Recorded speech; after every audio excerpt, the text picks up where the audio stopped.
Is this the rundown? Yeah, that's the rundown right awesome. there. Yeah, I got you, man. One thing about my phone, it's gonna stay charged. That's one thing about my phone. I don't do. You remember last time I broke my phone? Shout out to DC.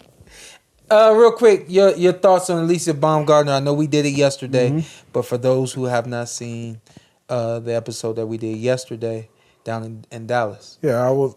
Shout out to Alycia. She got her revenge. Put on a great performance. I had it 8-2. Some people say it's 7-3. But besides the rounds where she had laws, I think she herself lost those rounds. I don't think the girl really did enough to. But it's crazy because I think she's that good. But I think she herself lost the round. But that girl she's Showtime Sports because, not the company, Showtime Sports, because I literally, that's one person I'm gonna stop and watch because I know I'm getting a great boxer.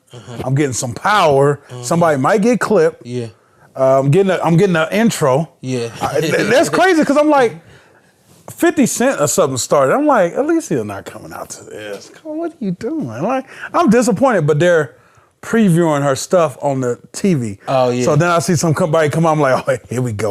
I'm here for my. I like that. I'm here for a show. This is what I tuned in for. I made sure I didn't turn it on when the first round started. Yeah, yeah. I know Alycia ain't no wait for the first. I'm about to get a show. Be from when she comes behind those screens. Boom, here we go. She about to drop it like it's hot. And then she about to whoop this girl's ass. And you want to see more people do that in the sport. I love that. Yeah. I love the Adrian Broner effect. Yeah. Adrian, I never forget that way Adrian Broner came out versus you. I'm like, but this is great. What'd he do? Oh, he was dancing. You didn't dance? I wasn't paying attention to him. He was on there. That was one of his craziest intros. Really? My dad said, who is this N-word? But he was wild and coming out versus you. Do you think Errol or Terrence got anything in their bag? No, obviously we know Earl's coming out to most likely Yellow Beezy. Terrence, I don't know. I don't know what Terrence got. He has a song that he's been planning to play when he faces Earl for about 4 years now. You know it? Nope, but I just know him. Terrence Crawford is psycho like that. Yeah. So he has this song ready to go. Yeah. And he had I'm a bad. What he had. Bad versus you. Yeah. So imagine what he got for Spence. Yeah. And it's very calculated. But more show though, right? I love it, man. Yeah. The extras. So we had a great shout out to my man Dane Lawrence, PBC, ESPN. Y'all need to hire this guy. Dane said you should fight. Once the fight's over, as you're talking or whatever, all of a sudden, first off, every fighter should have one song they come out to. Yeah, I heard that. One song come out to. And then, you're talking, your song drops. You're dropped and you basically walk out to the edge of the ring, walk to the ring or whatever.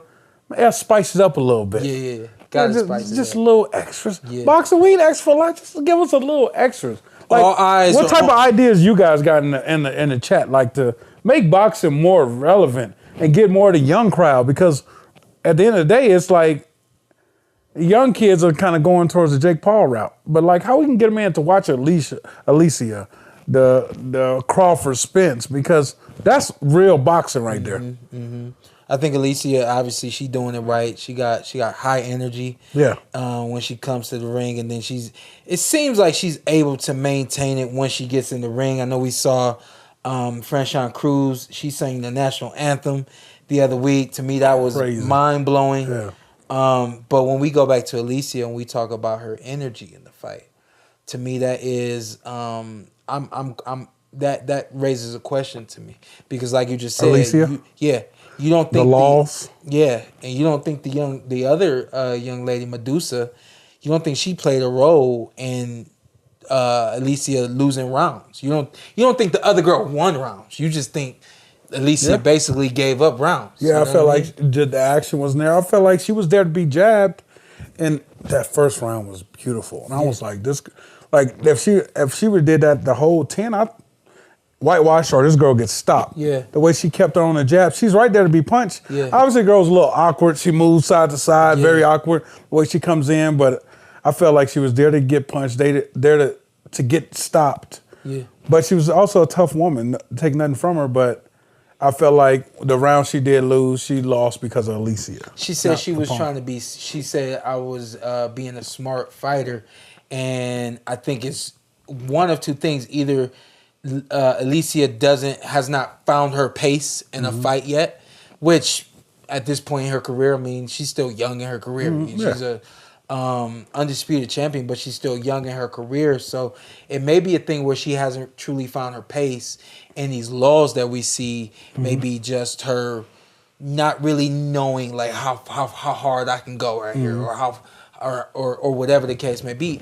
Or the other side of that is she's pacing herself, which means there is a concern on her behalf in terms of where her conditioning is. You know what I mean? Either way, I want to see her manage her energy, and I want to see her that level that she fought in the first round. You've seen me do it for 12 rounds. Ain't no excuses. You know what I mean? You've seen me do it for 12 rounds against elite. Yeah. 12 rounds for 3 minutes against elite. You know what I mean? So at this point, to me, there can't be any excuses in terms of where these sporadic laws come from. It only has to be, number one, she's got to do a better job of finding her pace and rhythm for a complete fight, and or stop pacing herself and put that foot on that gas pedal and see what happens, you know? And at the end of the day, we're nitpicking at her. Sure. Because when she turns it on, yes, wow, you could just hear body shots. Yeah. She does the business. Yeah. Body shots. If you get on the ropes versus her, it's gonna be a long day. Yeah. What your dad used to say, the ropes is fire. Yeah. Fighting Baumgardner, that fire. better be your game plan. Ropes is fire. Yeah. Because if you get on the ropes, she gonna let them go. Yeah. And things look like they hurt. Yeah. Yeah, so, yeah, I know I just seen her punch this dude, almost killed him. Shout out to Jake Paul's friend or whatever. Oh, dang. I'm like, dude, what are you doing about taking this shot? This girl's serious. In the stomach? Yeah. Why? Not me. Yeah, I'm not going to do that. Not me. But that girl is very strong, action-packed, and obviously, I know she called out Serrano, Katie Taylor. Who else she called out? Somebody else.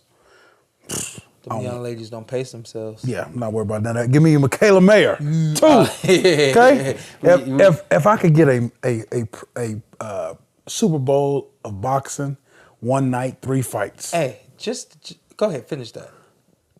Ooh. Open up with 1 night, 3 fights. 1 night, 3 fights. Canelo Benavidez. Spence Crawford. That's a Super Bowl in itself. That's a Super Bowl. Michaela Mayer, Baumgardner. Yeah. Boy, that's a hell of a night of boxing. I'm gonna go ahead and stir up some drama right here. And that is where Anthony walks away. Because let's be honest, that's probably the most money she can make right now. Yeah. That's probably the most marketable fight for her. And obviously we know that the level of competition it would lead to a great night of boxing, a great fight. That is if she wanted a main event fight, not at home.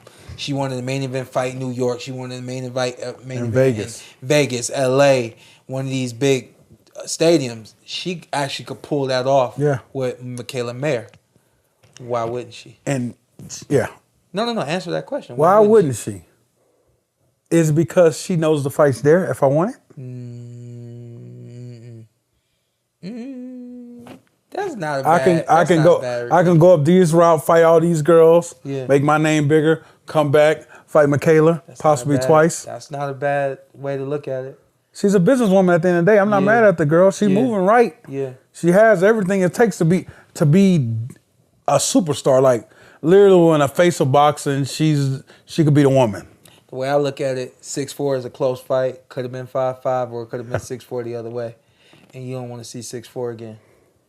I'm not gonna knock her and say that. I'm not knock her and say that. Yeah. But at the end of the day, because that way makes sense. But think about it, and this was my thing.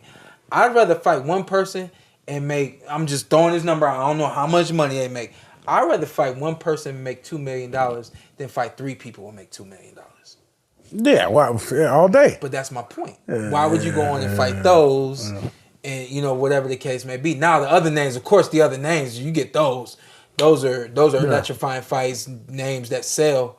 But if you ain't getting Katie Taylor, if you ain't getting Amanda Serrano, and I'm sure there's one more name out there that we could be missing, Chantel Cameron. That's a tough fight. I feel like Chantel would walk into something, but that's a tough fight. Shawn, I mean, I don't like to speak on women, but women petty. You know, we got a situation. Women are petty, just like she will literally know I got that control over her, and I won't do it. Yeah, just because I can't. Women, you come on, you know how it goes, Shawn. I'm just saying the way I was looking, I was like, why wouldn't you? I feel you. Everybody's calling for it. I don't think it's ever gonna be a time I don't want that fight.